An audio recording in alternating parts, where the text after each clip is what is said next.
Assalamualaikum warahmatullahi wabarakatuh. Waalaikumsalam warahmatullahi wabarakatuh. Sebelum kita memulai pembelajaran yang perdana ini atau pertama, marilah kita bersama-sama meminta doa kepada Allah Subhanahu wa taala agar kita dikarunia ilmu yang bermanfaat dan berberkah. Karena tidak ada gunanya ilmu kalau tidak berberkah. Marilah kita bersama-sama membaca surah Al-Fatihah agar kita diberikan oleh Allah ilmu yang bermanfaat dan berberkah.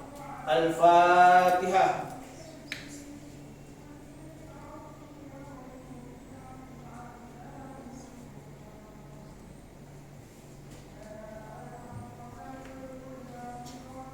Oke, pada kesempatan ini kita akan mempelajari mata kuliah akidah dan pembelajarannya.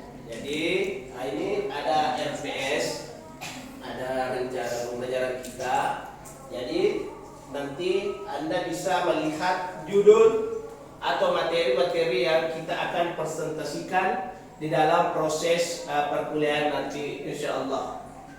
Tentu pada pertemuan kali ini saya hanya mau menyampaikan secara garis besar seperti apa itu akidah dan pembelajarannya. Apa tujuan kita mempelajari yang namanya akidah pembelajaran? Apa tujuan, apa manfaat daripada mempelajari yang namanya akidah dan pembelajaran? Apalagi kita ini adalah jurusan di pendidikan agama Islam. Notabene nanti adik-adik ini akan menjadi guru agama Islam. Maka yang paling berperan dalam satu agama itu adalah masalah akidah. Karena tidak sempurna agama seseorang kalau tidak mantap akidahnya. Meskipun bagus salatnya, meskipun bagus zakatnya, meskipun nanti bagus ibadahnya, kalau akidahnya rusak maka runtuh semua ibadah kita, runtuh semua amal-amalan kita. Oleh itu saya harap adik-adik memperhatikan mata kuliah akidah dan pembelajaran. Jadi ketika kita berbicara masalah akidah dan pembelajaran, tidak lepas nanti masalah keyakinan kita kepada Allah Subhanahu wa taala. Yang kedua itu juga kita harus percaya bahwa ada yang namanya malaikat. Ya. Siapa yang pernah melihat malaikat di sini? Hah? Pernah? Atau setan ada pernah melihat? Tidak. Atau pernah ada merasakan? Tidak. Pernah ada merasakan kehadiran malaikat? Itu tidak bisa kita rasakan kalau kita tidak mendekatkan diri kepada Allah Subhanahu wa taala. Tetapi kita harus yakini Allah kan tidak pernah juga ada lihat. Pernah ada melihat Allah? Stres waktu itu pernah melihat Allah. Karena tidak ada seorang pun yang mampu melihat Allah di dunia ini. Karena kalau Allah memperlihatkan cahayanya saja, maka dunia ini akan hancur. Dunia ini akan hancur. Begitu dahsyatnya yang namanya Allah Subhanahu wa taala. Ini yang terkadang menjadi beban nanti pemikiran kita. Karena kenapa? Yang namanya melihat tanpa melihat, tapi kita harus mempercayai. Yang lain kan begini, umpamanya ini, saya percaya bahwa ada manusia. Karena kenapa? Anda bisa melihat manusia. Saya percaya bahwa Universitas Islam Makassar ada karena Anda melihat. Anda akan melihat UIN kalau dari depan ada Universitas Islam Makassar. Tetapi ketika berbicara masalah akidah, tentu ini yang perlu diperhatikan adalah masalah keimanan. Itu masalah keimanan. Dan ada beberapa hal yang bisa merusak akidah, termasuk warisan-warisan nenek moyang kita. Sering ada warisan-warisan nenek moyang seperti pusaka. Ya, itu. Ketika ada pusaka, Anda biasa sering melihat apa itu pusaka? Diyakini seperti apa? Dapat menolong. Apakah ini dikategorikan merusak akidah atau tidak? Kalau mengatakan bahwa pusaka ini bisa menolong saya, menurut Anda? ada cincin ya. Mengatakan gara-gara cincin ini cewek itu naksir sama saya. Pemain ini tahu banyak ada cewek ini mengatakan bahwa gara-gara cincin ini dekat-dekat ini cewek sama saya. Berarti itu merusak Keyakinan. Nah, inilah yang harus kita permantap di dalam proses pembelajaran. Insyaallah semua di dalam RPS. Nanti saya lihat ada videonya nanti Anda lihat sendiri atau nanti RPS-nya saya bagikan ya, berikan kepada ketua kelompoknya. Mana kakak tingkatnya? Siapa namanya? Pandi. Jadi nanti ambil di RPS dari saya, kemudian bagikan materi-materi yang ada. Oke. Terus yang harus diperhatikan apa yang bisa merusak pemain sama dengan dupa. Sering lihat dupa? Yang mana itu dibilang dupa? Yang dibakar? Ya wangi-wangi. Menurut Anda, ini kan Anda yang namanya mahasiswa itu sudah harus kritis. Menurut Anda, dupa itu bertentangan akidah atau tidak? Tergantung dari apa? Tergantung dari yang apa? Yang memanfaatkan. Oke. Paham? Tujuan daripada akidah itu tidak boleh juga langsung serta-merta kata bid'ah. Ada kan begitu. Ada kan orang memahami Al-Quran atau memahami hadis secara teks, ada secara kontekstual. Yang mana memahami, mana contoh memahami ayat secara teks, memahami begini. Apa tujuan lampu lalu lintas? Menertibkan kendaraan atau mengatur lalu lintas. Oke. Jadi ketika lampu merah, kalau lampu kuning, lampu hijau, jalan. Ya. Oke. Itu adalah aturan. Tetapi ketika malam, pemanya jam 2, jam 2 tidak ada mobil, terus menyala lampu merah, apakah Anda mau berhenti atau jalan? Yang Anda? Jalan. Kalau Anda? Kenapa? Anda kan tahu bahwa lampu merah itu adalah harus berhenti. Kenapa Anda jalan? Oh, tidak ada kendaraan. Berarti kalau Anda seperti itu, berarti Anda memahami aturan secara kontekstual, bukan secara literal. Kalau Anda memahami secara teks, berarti apapun yang dikatakan itu harus dilaksanakan. Lampu merah harus berhenti, apapun, mau ada lalu, mau ada lintas, itu tetap berhenti. Itu kalau secara teks. Tetapi kalau kontekstual atau tujuan ayat itu diturunkan atau tujuan daripada aturan itu, maka ketika lampu merah menyala, kita lihat saja. Kalau sudah tidak ada yang lalu, tidak ada yang lintas, berarti harus lewat. Itu satu. Ini kalau Anda mempercayai seperti itu, meyakini seperti ini, maka Anda akan luas dalam berpikir. Tetapi kalau Anda memahami agama secara teks, itu berarti perjalanan Anda pendek. Sedikit-sedikit bid'ah, sedikit-sedikit tidak pernah dilakukan Nabi. HP bid'ah, dan lain-lain sebagainya. Saya kira itu adalah gambaran. Pemana gini, ada kan dupa, dupa. Apa tujuan kira-kira menurut Anda? Ini kan Anda mahasiswa. Apa tujuan itu dupa? Dupa-dupa, apa tujuan?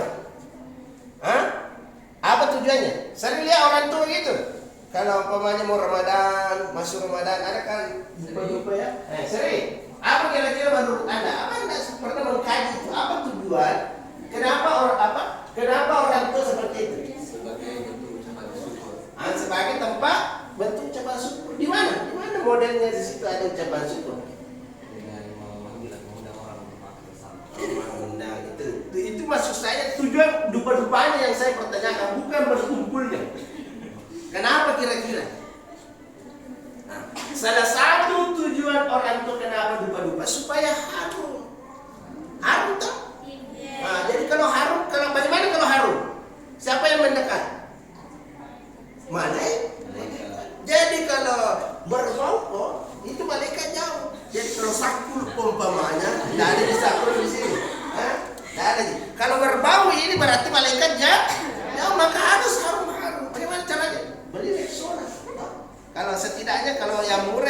namanya tawasa. Nah, itu lebih murah meriah supaya kalau harum itu malaikat mendekat. Itulah salah satu hikmah kenapa ada dupa supaya malaikat mendekat. Jadi bagaimana kalau umpamanya habis kemenyan? Itu kan ada kemenyannya. Itu yang mengharumkan. Bagaimana kalau tidak ada kemenyannya? Apakah harus kita tetap dupa-dupa? Tidak perlu. Bahkan berbahaya. Bayangkan kalau kau panggil imam, terus tidak ada dupa-dupa, kelapa saja kau bakar. Kira-kira kau berdoa, pedis matamu. Kenapa? Karena kena kan asapnya. Inilah bayangan daripada pembelajaran kita bagaimana menambah keyakinan kita. Jadi RPS-nya nanti kita pakai tuh yang ada ya. Tidak usah kita bahas karena akan memakan waktu, karena ini pertemuan pertama. Nanti ada video yang menyusul atau nanti saya jelaskan lebih mendetail lagi. Apalagi atau mungkin ada yang mau bertanya di sini. Mas, sampai di sini ada yang mau bertanya masalah akidah dalam pembelajaran ini? Hah? Baik, Pak. Oh iya. Apa? Bismillah. Assalamualaikum warahmatullahi wabarakatuh. Waalaikumsalam warahmatullahi wabarakatuh. Terima kasih Pak atas kesempatannya. Saya ingin bertanya, bagaimana kita sebagai seorang muslim dalam menambah keimanan kita kepada Allah Subhanahu wa taala? Oh iya, bagaimana seorang muslim menambah Keimanan kita. kita atau keyakinan kita kepada Allah Subhanahu wa taala. Atau kita gabungkan saya dulu. Atau tidak ada yang lain? Hah? Atau kalau bagaimana kita bahas saya dulu ini. Oke?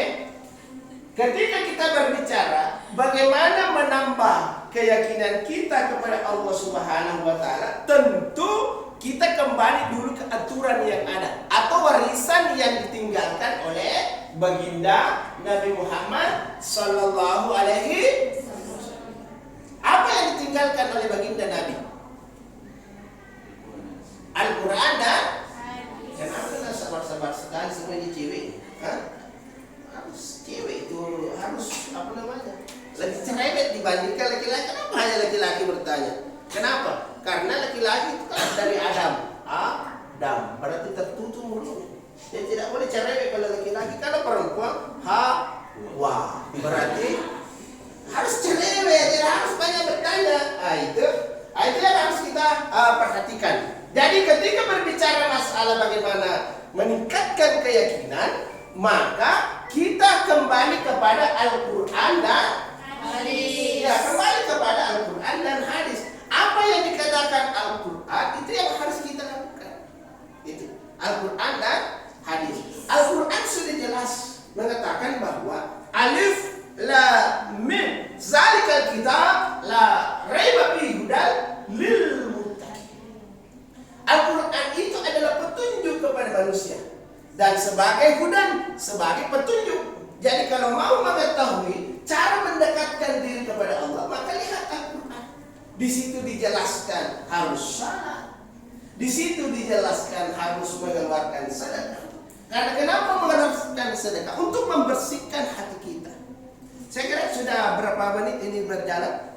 13 menit ya. Kita cukupkan 15 menit dulu untuk pengantar ya. Oke, lagi 2 menit. Ingatkan saya. Ya, ingatkan saya. Karena kita ini saling mengingatkan. Jadi, Al-Quran. Jadi, Al-Quran itu sebagai petunjuk. Apa yang dikatakan petunjuk itu adalah itu yang kita lakukan. Al-Quran umpamanya mengatakan harus salat. Akibat salat. Karena kapan ada umat Islam tidak mau salat, berarti dia ingkar dengan aturan Allah. Dan ketika dia tidak salat, berarti keimanannya lemah. Kenapa keimanannya lemah? Karena tidak mau berpegang teguh dengan apa yang diwariskan oleh baginda Nabi Muhammad sallallahu alaihi wasallam. Apalagi hadis sudah dijelaskan. Dan ingat, ketika Al-Quran itu tidak menjelaskan secara terperinci, tapi secara global. Umpamanya contoh larangan. Anda dilarang minum apa? Hamar tak? Apakah balok juga dilarang? Tidak semua. Hah? Balok, tak balok. Bir dilarang atau tidak? Hah? Dilarang. Kenapa dilarang? Itu bir dilarang karena apakah di dalam Al-Quran ada kata-kata bir? Tidak. Hah? Tidak ada.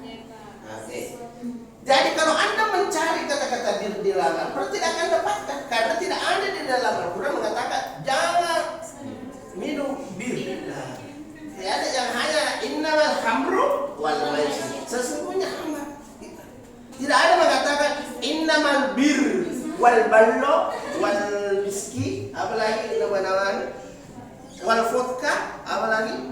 Nah, tidak ada.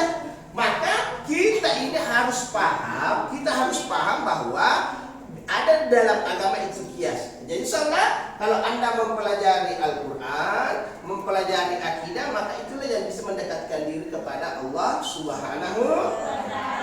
Ada lagi yang lain? Hah? Siapa lagi yang mau bertanya? Jadi nanti ketua tingkat ini ada RPS ya. Nanti ini ada judul-judul atau materi yang Anda pelajari, mulai akidah, membuat peta konsep tentang tujuan daripada akidah. Yang kedua yaitu mampu mengklasifikasikan perbuatan manusia yang terkait dengan akidah seperti mukmin. Nah, ini nanti kita akan bahas ya. Jadi nanti ketua tingkat buat kelompok, terus mengklasifikasikan ini apa itu mukmin, apa itu kafir. Siapa yang bisa membedakan apa itu kafir, apa mukmin? Siapa yang bisa membedakan? Hah? Yang antara mukmin dengan kafir. Siapa yang bisa membedakan? Hah? Siapa yang bisa membedakan? Mukmin dengan kafir. Mukmin orang yang senantiasa meyakini ajaran, kemudian mampu mengamalkan ajaran yang diajarkan oleh Rasulullah. Sedangkan kafir orang yang meyakini tapi belum mampu menjalankan apa yang diajarkan. Artinya kalau kafir, kalau Anda tidak salat pasti kafir. Iya, kalau tidak salat. Tetapi kalau Anda Islam tidak sedekah, itu belum bisa dikatakan kafir. Kalau Anda Islam, terus Anda tidak berhaji, tetap Islam dan tidak bisa dikategorikan kafir. Tetapi kalau Anda tidak salat, pasti Anda kafir. Itu. Jadi jangan pernah memandang itu yang namanya salat, terutama perempuan-perempuan itu. Apalagi kalau sudah minum bedak-bedak itu jadi adik-adik nanti ini, meskipun bedaknya ya harus, apalagi kalau sudah mak gencu-gencu itu tidak mau berwudu, jangan ya. Karena kalau Anda tidak salat, maka Anda kafir nyata-nyata. Oke, nah inilah yang harus Anda perhatikan. Nah ini nanti kita akan pelajari. Oke, mukmin, kafir, munafik, musyrik, tahayul. Nah juga ada masuk dalam akidah itu tahayul. Seperti apa yang Anda pahami tahayul? Sedikit lagi ya, tambah 5 menit lagi sebelum pergantian, 5 menit lagi. Apa itu tahayul? Hah? Siapa yang tahu apa itu tahayul? Hah? Apa itu tahayul? Mempercayai apa? Ya, tahayul tadi sudah dijelaskan, mempercayai mistik, mempercayai hal-hal yang sebenarnya tidak bisa membantu, dikatakan mampu membantu. Bisa nggak itu? Babi atau burung. Ada kan yang mengatakan bahwa kalau mau banyak rezekimu pelihara burung. Apa hubungannya kira-kira? Musyrik kalau begitu Pak. Musyrik. Karena itu musyrik bertingkat-tingkat. Sama halnya kalau Anda mengatakan gara-gara dokter itu aku sembuh, berarti Anda sudah musyrik. Atau mengatakan gara-gara dukun itu saya sembuh, berarti itu adalah musyrik. Atau Anda mengatakan gara-gara guru itu aku pintar, itu juga musyrik. Karena yang memberikan ilmu, yang memberikan menyembuhkan itu adalah Allah. Contoh pemanya, ada orang sama-sama sakitnya, sama-sama obatnya, sama-sama rumah sakitnya. Yang satu sembuh, yang satu tidak. Kalau dokter yang menyembuhkan, kenapa ini sembuh? Kenapa ini tidak? Berarti bukan dokter yang menyembuhkan, tapi Allah Subhanahu wa Ta'ala. Kalau cukup 20 menit. Jadi itu dokter bukan menyembuhkan, termasuk ilmu. Umpamanya Anda kan sama ini, sama. Kalau guru yang memberikan ilmu atau guru yang bisa mencerdaskan kita, kenapa? Pasti ada yang ini, ada ranking 1, ada ranking 2, ada ranking 3. Kenapa bisa? Nah sama-sama pembelajar, sama-sama umpamanya menatap dosenmu, sama-sama mendengar kata-kata dari dosenmu. Tapi kenapa ada yang ranking 1, kenapa ada yang ranking bahkan tidak lulus? Kenapa kira-kira?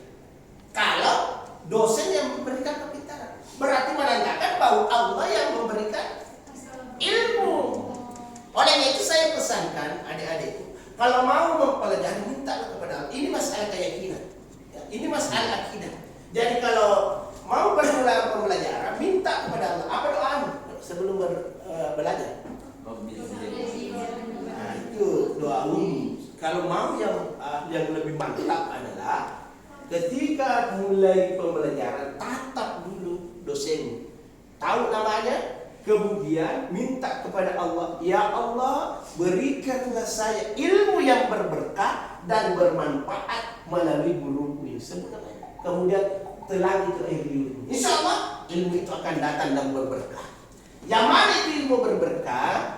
Itu ilmu berberkah ketika kita butuhkan baru datang. Jadi kalau anda kan duduk-duduk bagian tidak ada, anda paham tak? Apa sih kumaha ini datang tak bengong mendengar ketawa. Itu tidak ada. Tapi insya Allah kalau adik-adik nanti menjadi guru, ilmu itu akan datang. Kalau ada yang bertanya, apa sih datang? Oh, ini dulu guruku yang ganteng. Pemanya contoh toh. Ini dulu guruku, ibu guruku ini, ibu dosenku ini. Ini yang mengajar langsung datang. Itulah yang namanya berkah. Inilah. Terus dalam selanjutnya nanti anda akan di dalam RPS ini sudah dijelaskan ciri-ciri orang yang beriman. Tadi seperti ini tadi pertanyaannya, seperti apa itu ciri-ciri orang beriman, kita akan bahas nanti menurut Al-Quran dan hadis. Terus penciptaan malaikat, jin dan manusia, itu semua ada kita akan pelajari nanti. Perhatikan ya, nanti harus berdasarkan Al-Quran. Ya, jadi cari referensi dari Al-Quran dan buku-buku agama yang lain. Oke, saya kira cukup sekian pembelajaran pertama kita. Nanti RPS-nya kita ketua tingkat kita bahas karena ini waktu yang sangat membatasi kita. Jadi marilah kita bersama-sama menutup pertemuan atau perkuliahan kita dengan membaca surah Al-As, berharap kepada Allah Subhanahu wa taala agar apa yang kita pelajari tetap bernilai ibadah di sisi Allah Subhanahu wa taala, tidak menjadi kerugian kepada kita. A'udzubillahi minasyaitonir rajim. Bismillahirrahmanirrahim. Wal 'asr. Innal insana lafi khusr illa allazina amanu wa 'amilus shalihat wa tawasaw bil haqq wa tawasaw bis sabr. Sadaqallahul azim wa ballagha rasulul karim wa nahnu ala dzalika syahidin. Insyaallah kita akan ketemu satu minggu yang akan datang. Jadi sudah ada kelompoknya ya, sudah terbagi. Saya kira cukup sekian. Wallahu muwaffiq ila aqwamit thoriq. Assalamualaikum warahmatullahi wabarakatuh. Waalaikumsalam.